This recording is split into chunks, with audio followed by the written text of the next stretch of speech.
അള്ളാഹു നമുക്ക് ഈ ചിന്തയും ദീനീപരമായിട്ടുള്ള ഇങ്ങനെയുള്ള അറിവുകളും ചിന്തയും മൈൻഡും ഒക്കെ നമ്മുടെ ജീവിതത്തിൽ ഉണ്ടാവണം.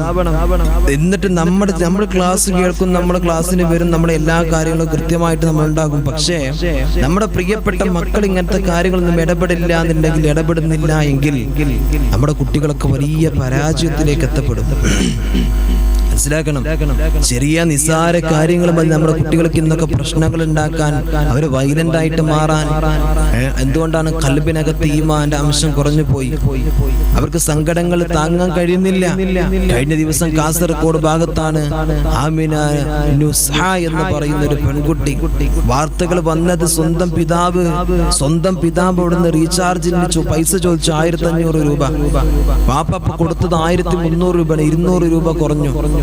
ആ പൊന്നുമോള് നേരെ പോയിട്ട് എലിവിഷം മേടിച്ചത് കഴിച്ചു. ആ കുട്ടി ഹോസ്റ്റലിൽ കുഴഞ്ഞു വീണ് പ്രശ്നത്തിലായി. ആ കുട്ടി ഹോസ്പിറ്റലിലേക്ക് എത്തിച്ചു. ആ കുട്ടി പറഞ്ഞു, ഞാനില്ല വസ്തു കഴിച്ചിട്ടുണ്ട്. മനസ്സിലാക്കണം, നമ്മൾ അങ്ങനെയാണ് വാർത്ത വന്നത്. ആ വാർത്ത സത്യമാണെങ്കിൽ നമ്മുടെ കുട്ടികളുടെ മൈൻഡൊക്കെ എവിടെ പോയി എന്ന് നിങ്ങൾ ആലോചിച്ച് നോക്കൂ. അല്ലാഹുവേ പടച്ചോനെ, നീ ഞങ്ങളുടെ കുട്ടികളെ, ഞങ്ങളുടെ മക്കളൊക്കെ നീ കാത്തിരക്ഷിക്കണേ റഹ്മാനെ. എന്റെ പ്രിയമുള്ളവരെ, നമ്മുടെ മക്കളുടെ അവസ്ഥ അങ്ങനത്തെ ഒരു മൈൻഡിലേക്ക് പോയിക്കൊണ്ടിരിക്കുകയാണ്. നമുക്കറിയില്ല നമ്മുടെ കുട്ടികൾ ഏത് രൂപത്തിലാണ് ചിന്തിക്കുന്നത്, പറയുന്നത്, എവിടേക്കാണ് സഞ്ചരിക്കുന്നത് നമുക്ക് പറയാൻ കഴിയുന്നില്ല. നമ്മളങ്ങ് ആത്മാർത്ഥമായിട്ട് വിശ്വസിച്ചിരിക്കുകയാണ് നമ്മുടെ കുട്ടികളെ. ആരൊറ്റ കേസ് തന്നെയാണോ, അതിന്റെ പുറമെ വേറെ പ്രശ്നങ്ങളുണ്ടോ? അവസാനം ആ കുട്ടി ഹോസ്പിറ്റലിൽ വെച്ചിട്ട് ആ കുട്ടി മരണപ്പെടുക. മനസ്സിലാക്കണം. നമ്മൾ വാർത്ത വന്ന സംഭവം കേട്ടപ്പോൾ വാപ്പ റീചാർജിന് കൊടുത്ത പൈസ തികഞ്ഞില്ല, അതുകൊണ്ട് ചോദിച്ചതുപോലെ കിട്ടാത്തത് കൊണ്ട് ആ പെൺകുട്ടി ആത്മഹത്യ ചെയ്തു. നമുക്കിങ്ങനെ സഹിക്കാൻ കഴിയുന്നുണ്ടോ കണ്ടിട്ടത് കേട്ടിട്ടത്?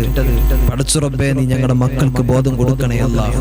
ഇത് നമ്മുടെ കുട്ടികളുടെ അവസ്ഥ അങ്ങനെ. അവർക്ക് നീ അത് തന്നെയാണ് കാരണമെങ്കിൽ ഒന്ന് ആലോചിച്ച് നോക്കൂ നിങ്ങൾ. ആ കുട്ടി എത്രത്തോളമാണ് ആ കുട്ടിയുടെ മൈൻഡ് ഒരു ചിന്ത വന്നിട്ടുള്ളത്.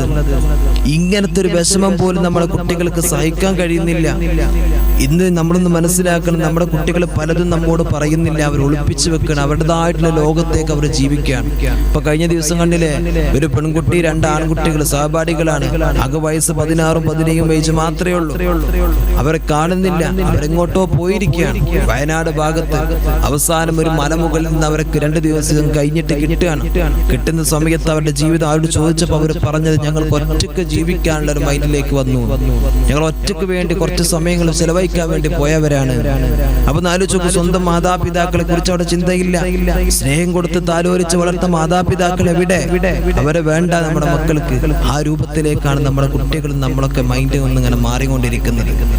ഭക്ഷണം കൊടുത്തും സ്നേഹം കൊടുത്തും നമ്മൾ വളർത്തുന്ന നമ്മുടെ കുട്ടികൾ നിസ്സാര കാര്യങ്ങൾ മതി നമ്മളെ തള്ളി പറഞ്ഞുകൊണ്ട് അവർക്ക് പോകാൻ. അവിടെ ലോകം വേറെയാണ്, അവർ അങ്ങനെ ആയി മാറുകയാണ്. നമ്മളതിന് ചെയ്യേണ്ട കാര്യം, നമ്മുടെ കുട്ടികളുടെ മനസ്സിനകത്തുള്ള വിഷമങ്ങളെ നമുക്ക് അറിയാൻ കഴിയണം. അത് പറയണമെങ്കിൽ എന്നും നമ്മളെ കാര്യങ്ങൾ നമ്മൾ അവരോട് ഷെയർ ചെയ്യുന്നവരാകണം. അവരുടെ കാര്യങ്ങൾ നമ്മോട് ഷെയർ ചെയ്യുന്ന രൂപത്തിലേക്ക് നമ്മൾ എത്തിക്കണം. മനസ്സിലാക്കണം. എന്നും അങ്ങോട്ടും ഇങ്ങോട്ടുള്ള ഒരു സന്ദർഭം, ഒരു സംസാരത്തിന്റെ ഇട നമ്മുടെ മക്കൾക്കിടയിൽ, ഭാര്യക്കിടയിൽ, കുടുംബത്തിനിടയിൽ വാപ്പ വരുത്തണം, അത് ഉമ്മ വരുത്തണം. അതിങ്ങനെ മക്കളും അതിലേക്ക് വന്നുകൊണ്ടിരിക്കും. പിന്നെ അവർക്ക് വിഷമങ്ങൾ ഉണ്ടെങ്കിൽ എല്ലാം, എന്റെ വാപ്പ എനിക്ക് ഇങ്ങനെ ടെൻഷൻ ഉണ്ട്, എന്റെ ഉമ്മ എനിക്ക് ഇങ്ങനത്തെ ടെൻഷൻ ഉണ്ട് എന്ന് പറഞ്ഞ് നമ്മുടെ മക്കൾ നമ്മളെ കൂടെ നിൽക്കും. നോക്കൂ നിങ്ങൾ, ഈ അടുത്ത് എത്ര ആത്മഹത്യകളാണ് വരുന്നുകൊണ്ടിരിക്കുന്നത്. സ്വന്തം ഭർത്താവിന്റെ വീട്ടിൽ ക്രൂരമായി പീഡിപ്പിക്കപ്പെട്ട പ്രിയപ്പെട്ട മക്കൾ മരണപ്പെടുന്നില്ലേ? ഇതൊക്കെ എങ്ങനെയാണ് മരണപ്പെടുന്നത്? നിറത്തിന്റെ പേര് കളിയാക്കിയത് കൊണ്ട്, കൊടുത്ത സമ്പത്ത് കുറഞ്ഞത് കൊണ്ട്. 50 പവന് കെട്ടിച്ചു വിട്ട ഒരു സഹോദരി തിരുവനന്തപുരത്ത് ആത്മഹത്യ ചെയ്തു. സ്വന്തം അമ്മയുടെ ഫോണിലേക്ക് മെസ്സേജ് അയച്ചിരിക്കുകയാണ്, ഞാൻ ജീവിതം അവസാനിപ്പിക്കുകയാണ്, ഞാൻ പോവാണ് എന്ന് പറഞ്ഞ് ഭർത്താവ് ക്രൂരമായി പീഡിപ്പിച്ച എല്ലാ വീഡിയോസും ഫോട്ടോസും ഈ സഹോദരി സ്വന്തം അമ്മയുടെ ഫോണിലേക്ക് അയച്ചിട്ടുണ്ട്.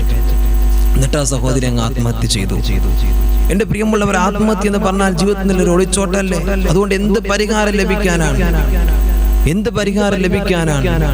ഈ പറയുന്ന അമ്മയും അച്ഛനും ഒക്കെ വിഷമിക്കാണ്, സഹോദരങ്ങൾ വിഷമിക്കാണ്, സ്നേഹിക്കുന്നവർ വിഷമിക്കാണ്.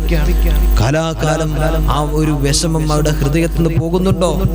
ഓർമ്മകൾ ഇങ്ങനെ തള്ളി നമ്മുടെ ഹൃദയത്തിലേക്ക് വരൂലേ? അതുകൊണ്ട് എന്ത് പരിഹാരമാണ്? അതുകൊണ്ടൊന്നും ജീവിതത്തിൽ പരിഹാരം ലഭിക്കുന്നില്ല. ആത്മഹത്യ കൊണ്ടൊന്നും നമ്മൾ ചെയ്യേണ്ടത് ഇങ്ങനെ വിഷയങ്ങൾ വരുമ്പോൾ നിയമപരമായിട്ട് നമുക്ക് നേരിടാനുള്ള സംവിധാനങ്ങൾ നമുക്ക് മുമ്പിലുണ്ട്. നിയമപരമായിട്ടുള്ള എല്ലാ നീക്കുപോക്കുകളും ചെയ്യാനുള്ള ഓരോ കാര്യങ്ങളും നമുക്ക് മുമ്പിലുണ്ടല്ലോ. പീഡിപ്പിക്കുന്നവരെ തക്കതായുള്ള ശിക്ഷ കൊടുക്കുകയാണ് നമ്മൾ വേണ്ടത്. ആത്മഹത്യ ചെയ്തിട്ട് ആ സഹോദരി അങ്ങ് മരണപ്പെട്ടു, അല്ലെങ്കിൽ നമ്മളങ്ങ് മരണപ്പെട്ടു, അത് നമുക്ക് നഷ്ടം, നമ്മുടെ കുടുംബങ്ങൾക്ക് നഷ്ടം. ഇവിടെ പ്രതിയായി കിടക്കുന്ന ആള് കുറച്ചു കഴിഞ്ഞാൽ വീണ്ടും മോനതിലെ മുമ്പിലൂടെ കൃത്യമായി നീച്ച് നടക്കും.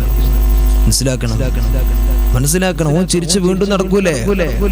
അതിൽ ആളുകളെ കൃത്യമായിട്ടുള്ള തെളിവുകളോ കാര്യങ്ങളൊക്കെ അടിസ്ഥാനമാക്കി നമ്മളതിന് ശക്തമായ രീതിയിൽ നമ്മളെ ബന്ധപ്പെട്ട നിയമപരമായിട്ട് നമ്മളതിനെ ഡീൽ ചെയ്യുമ്പോൾ എല്ലാ പ്രശ്നങ്ങളും നമുക്ക് പരിഹരിക്കാൻ കഴിയും. അല്ലാതെ ആത്മഹത്യ ചെയ്യലല്ല ഇങ്ങനെയുള്ള പ്രശ്നങ്ങൾക്ക് നമുക്ക് പരിഹാരം. അള്ളാഹു നമ്മെ കാത്തുരക്ഷിക്കട്ടെ. അള്ളാഹു എല്ലാവിധ പ്രയാസത്തിൽ നിന്നും അള്ളാഹു നമ്മുടെ മക്കളൊക്കെ അള്ളാഹു കാത്തുരക്ഷിക്കട്ടെ.